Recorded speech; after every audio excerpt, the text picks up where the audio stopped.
महागठबंधन के अंदर इस वक्त शराबबंदी और शराब को लेकर दरार पड़ रही है। एक तरफ माले के विधायक हैं जो नीतीश कुमार को कहते हैं कि मुआवजा देना ही चाहिए। दूसरी तरफ नीतीश कुमार हैं, वो कहते हैं कि अगर मुआवजा देना चाहिए तो आप लोग मिलकर तय कर लीजिए और शराबबंदी खत्म कर दीजिए। मतलब नीतीश कुमार इस बात पर अड़े हैं कि हम मुआवजा नहीं देंगे। महागठबंधन में लेफ्ट पार्टियां जो हैं वो कह रही हैं कि सरकार का दायित्व है कि सरकार उनके परिजनों का ख्याल करे और मुआवजा दे। और इसी बात को लेकर पूरा का पूरा अब संग्राम छिड़ा है। एक तरफ लेफ्ट पार्टियां हैं, दूसरी तरफ नीतीश कुमार हैं। नीतीश कुमार ने स्पष्ट तौर पर कह दिया है कि अगर मुआवजा देना है तो मिलकर तय कर लीजिए और शराबबंदी को ही खत्म कर दीजिए। नीतीश कुमार ने एक प्रकार से तंज कसा और लेफ्ट पार्टी के विधायक सत्येंद्र यादव ने कहा कि हम इतने निष्ठुर तो नहीं हो सकते कि इस पर कुछ ना बोले।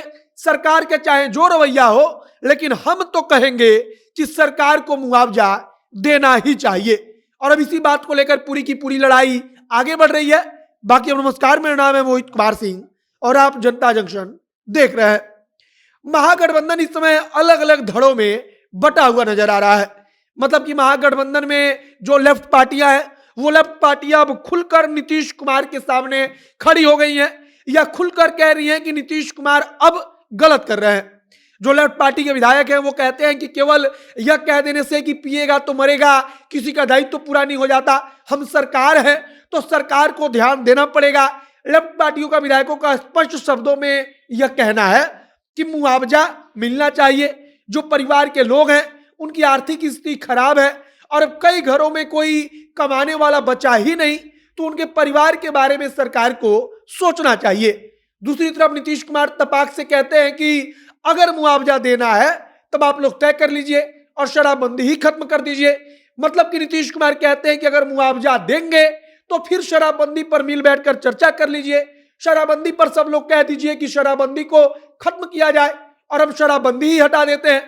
नीतीश कुमार का खेमा तर्क दे रहा है कि अगर मुआवजा दिया जाएगा तब सरकार कहीं ना कहीं यहां पर कमजोर साबित होगी। अब इसे समझिए, नीतीश कुमार अगर मुआवजा देते हैं तब कहीं ना कहीं इस प्रकार से माना जाएगा कि नीतीश कुमार बैकफुट पर है और नीतीश कुमार यही नहीं चाहते, या नीतीश कुमार के साथ जो नेता खड़े हैं वो यही बात नहीं चाहते। दूसरी तरफ सुधाकर सिंह जो है वो राजद के इकलौते विधायक हैं जो खुलकर कह रहे हैं कि मुआवजा मिलना ही चाहिए। वो लेफ्ट पार्टियों की हाँ में हाँ मिला रहे हैं। सुधाकर सिंह नीतीश कुमार का खुलेआम विरोध कर रहे हैं और माले पार्टी के विधायक तो विरोध कर ही रहे हैं। जो लेफ्ट पार्टियां हैं उनके दर्जनों विधायक हैं। दर्जनों विधायक चाहते हैं कि मुआवजा दिया जाए। मुआवजे को लेकर भारतीय जनता पार्टी भी कह रही है कि जो पी रहा था वो तो चला गया, लेकिन उसके पीछे पूरा का पूरा परिवार छूट गया। अब उस परिवार की जिम्मेदारी सरकार की है कि सरकार उनके बारे में एक बार विचार करे, क्योंकि अगर शराब मिली भी तो वो सरकार की गलती थी। शराब का वहां पर मिलना कहीं ना कहीं सरकार की जवाबदेही है कि आखिरकार जब पूरा कानून व्यवस्था ठीक था, जब सब कुछ एकदम बढ़िया से चल रहा था, तो वहां पर शराब मिल कैसे रही थी, शराब वहां पर बनाई कैसे जा रही थी और सरकार को इसके बारे में पता कैसे नहीं चला। सरकार का जो तंत्र है वो वहां पर फेल कैसे हो गया। कुल मिलाकर महागठबंधन अब दो धड़ों में बढ़ चुका है।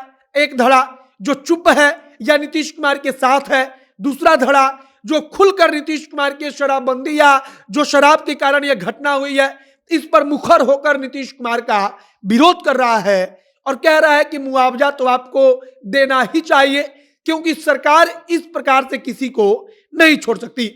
बाकी आगे अब देखना होगा कि महागठबंधन की लड़ाई जो अंदरूनी तौर पर आप कह सकते हैं कि एक प्रकार की रार दिखाई दे रही है वो कहां तक पहुंचती है, क्या कुछ आगे होता है। नीतीश कुमार लेफ्ट पार्टी के विधायकों से कह रहे हैं कि आपके सहयोग की हम अपेक्षा करते हैं, तो लेफ्ट पार्टी के विधायक इस पर तपाक से कहते हैं नीतीश कुमार को कि मुआवजा आपको देना चाहिए और मुआवजा देना होगा। अब आगे क्या कुछ होगा इस पर हमारी नजर बनी हुई है। आप जनता जंक्शन के साथ जुड़े रहिए। वीडियो वहीं पर समाप्त करते हैं। कैमरे से विशाल खड़े हैं और मैं मोहित कुमार सिंह। बहुत बहुत धन्यवाद।